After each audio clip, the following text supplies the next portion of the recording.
Kamar yadda muka saba kawo muku fina-finan Indiya cikin harshen Hausa, na fassarar Algaita Dub Studio da ma na Sultan Film Factory. Yau ma kuma mun kawo muku wani mutum mai suna Ɗan Damusa, fassarar Algaita Dub Studio. Sannan kuma na tabbata za ku ji daɗin wannan fim ɗin.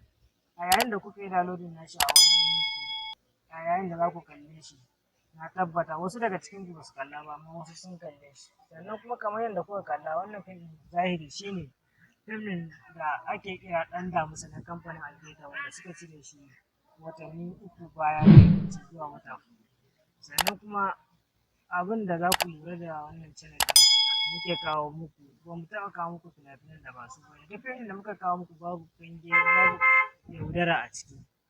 Sannan kuma fim ɗin da kuka kalla mun rubuta title Ɗan Zaki ko Ɗan Damusa ko kuma Jarumin Jarumai a misali. To idan kuka shiga inda har fim ɗin akwai shi a kasuwa, to wannan fim ɗin ba ma canza mishi suna kamar yadda sauran wasu YouTube channel suke yi.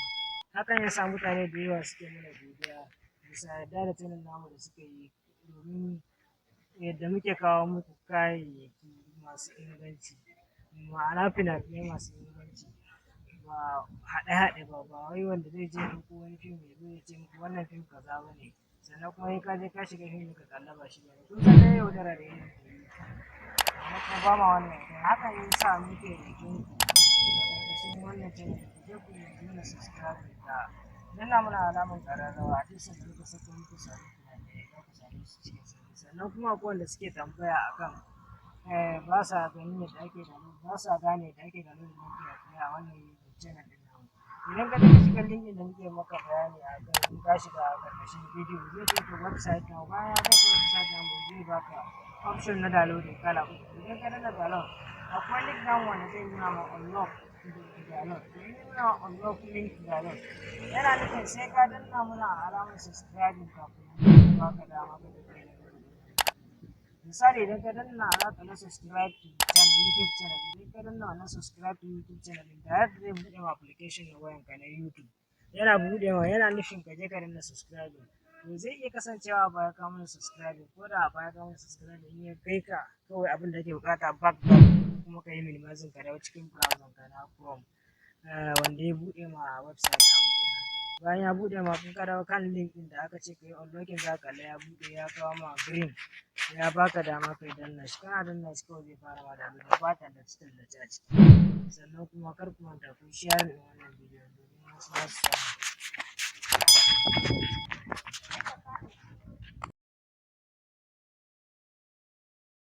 Kafta. A gajeren labarinmu na yau, zan sambaɗo muku labari ne akan wani mayan san nuna jarumta mai suna Chocalistic.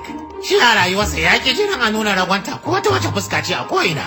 Ran da matarsa ma za ta aihu tana kukan aihuwa, zabga mata mari ya dinga yi yana cewa ta bada shi. Ke me haka?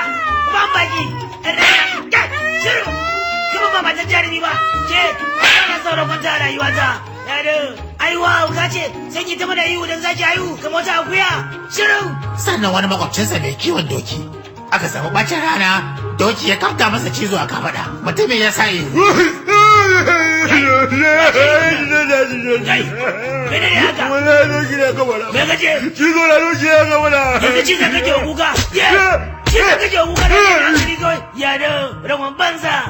Shi kenan ana haka wata rana sai wani yaro kuna matan narka mar harbi. Yaro ko ya bare baki ya sa ihu. Kai, ai na nake ji kuka ne ye. Kai, wai ke mana kuka ne anan? Ye. Yawa, wannan yaron ne sai ke mana kuka. Kai. Wani ne da kwancin banza ne wanda kana da mishi kana kuka ye. Me yasa me kuka me kake yi? Kuna ma ce ta harbe ni. Me? Kunama? Shi ne kake ta wannan ihu kamar ana yin kaka? Ni ba na son rabonta a rayuwata. Wallahi idan baka ji zafin ba ne. Sabo, ina kunama take ye? Ga ta can ba ta gudu ba. To kaga na sa nuna ko kunama harbe ni. Ai ko kunama sai ta sambada masa harbi. Ayo. Yaro, ci gaba da kukanka. Yanzu manya za su fara nasu. Subhanallah. Kuma kai amma ka kama da maza ba cokalistic. Duk jarumtar taka, ba kai kuwa. To mun ji kukan manya. Allah shi kyauta. To gajeren labarin mu kenan da muka samu gudunmuwarsa daga Sajinjin Abubakar. Mun gode. ce shi gaskiya buzo dan filo na ji daɗin wannan batu naka wallahi tallahi wannan al'amari da ka faɗa kana kan hanya kuma wallahi tallahi mutanen mu ya kamata a koda yaushe wani abin wato ka gane ko wasu daga cikin mu ba wai hasada bace suke da ita ɗabi'a ce suka tashi da ita wacce kuma wannan ɗabi'a ce ta mahasada amma su ba su sani ba to amma sai ana nuna musu kuma wani lokacin idan kaga kana da irin wannan abin to wallahi ɗabi'a ce ta mai hasada ya zama ne komai aka kawo kai kana fara kokarin kushe wannan abin ne ko dan ayi dariya ko kuma kai Allah ma ake jira ma a ji me zaka ce saboda an san zaka faɗi wata magana wacce take wato bahaguwar magana akan wannan al'amari domin ayi dariya to wallahi wannan ɗabi'a ce ta masu bakar aniya kuma wannan ɗabi'a ce ta masu hasada ya zama da cewa kai komi sai ka gibanci wannan al'amari ko sai ka kushe shi to tsakani da Allah akwai gyara a cikin al'amarinka kuma magana da buzo dan fili faɗa gaskiya ne kuma tsakani da Allah kamar yadda mafita take a koda yaushe idan ka sami kanka a cikin wata cakwaki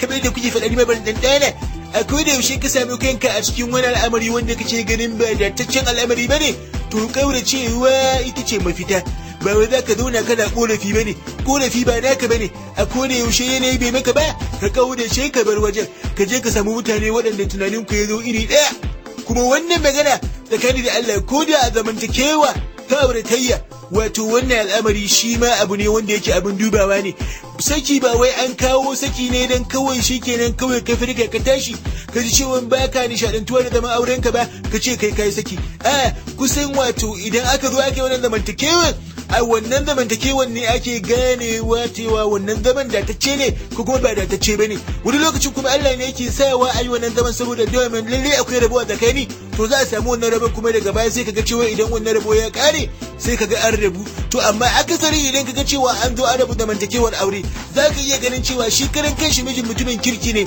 halin shi na da kyau ita ma kanta matar haka to amma rashin jituwa tsakanin su biyu za ka ga cewa mai yiwa shi irin tunaninsa ya kalli gabar ne ita kuma tunaninta ya kalli yamma to sai kaga anan an kasa samun jituwa sai kaga wannan ya zo ya sa zamantakewan ba daɗi karshe kuma haka sai kaga an zo an rabu to kaga misali shi yasa yake da kyau tun farko idan ana nema a yi kokari a fuskanci halin juna kuma tsakani da Allah a daina yin ƙarya ka fito ka nuna mata halayenka in kai baka da hakuri ka ce mata wallahi bana da hakuri akan kaza da kaza da kaza ke ma ki fito ki ce mashi ni gaskiya bana da hakuri ta bangaren kaza da kaza amma a zo ana ta ƙarya da munafuntar juna abin da ka san ba zai dore ba za ku kwanta tare ku tashi tare ba ku yi burushi ba bakin ku yana san bada wari a kore yaushe kuna tare komai zaka ganta da yawan bacci zaka ganta ba kwalliya kai ma za ta ganka a yadda sabanin yadda ta saba garinka to kaga irin wannan abubuwan gaskiya ce take bayyana idan ba akan gaskiya aka dora wannan al'amari ba to sai kaga wato ainihin daga baya an zo ana samun cakwakiya saboda hali ya saba sai kaga an zo wato ba a jin daɗin zama daga ƙarshe kuma sai a zo ana cewa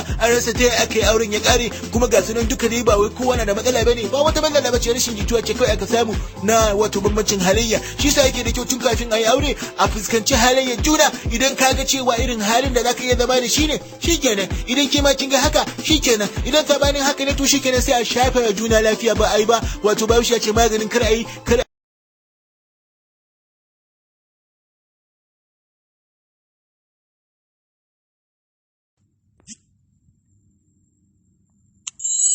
a gajeren labarinmu na yau zan su gurgulo muku labari akan tattiran nan dai guda uku masu suna kamar haka Rangidon, Kwalkwalbis da kuma Chokalistic wato waɗannan tattirai sun je sun tafka aika yayin da hukuma ta yi ram da su inda ba ya wata ba aka kai su kotu alkali ko ya yanke musu hukunci a bisa tsarin kundin wannan kasa tamu wanda ya yi Allah wadda da duk wata siga ta kasanta sannan da duba da irin girman wannan laifi da waɗannan addakarai suka aikata ni alkali na yanke musu hukuncin kisa ta hanyar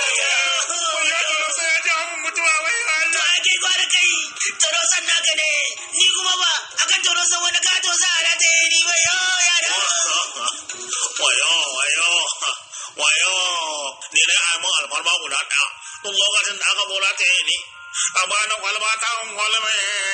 To haka ne aka ɗibo da nan tattire uku, aka an taya sai zuwa magargaba, yayin da suke jiran ranar da za a je a zartar musu da hukuncinsu na kisa. Saboda haka wata rana suna cikin magargama, kawai sai suka ji an bude kofa.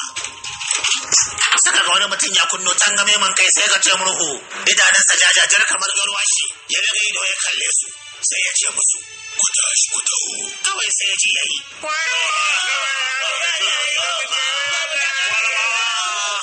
Yayi da waɗannan mutane suka yi su fito, sai da ya karo dakaru aka kama su da karfin tsiya, aka yi waje da su.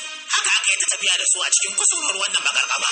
Sai kuma suka ga an fice daga magargamar, aka ɗora su akan abin hawa, aka yi tafiya mai tsayi da su, sai kuma suka ga an kawo su wani waje